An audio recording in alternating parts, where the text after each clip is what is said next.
وَأَتِمُّ الْحَجَّ وَالْعُمْرَةَ لِلَّهِ، اور حج اور عمرہ کو اللہ کی رضا کے لیے پورا کرو۔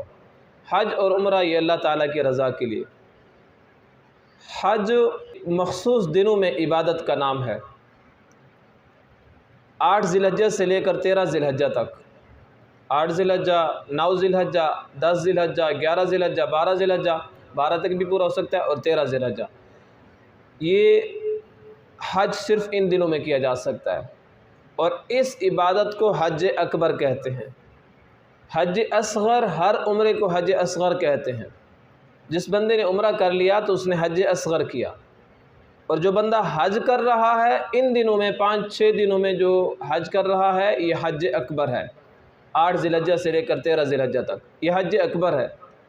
ہمارے ہاں جو عوام میں مشہور ہے کہ جس حج کے دن یعنی 9 ذی الحجہ کو جمعہ آ جائے تو وہ حج اکبر ہوتا ہے۔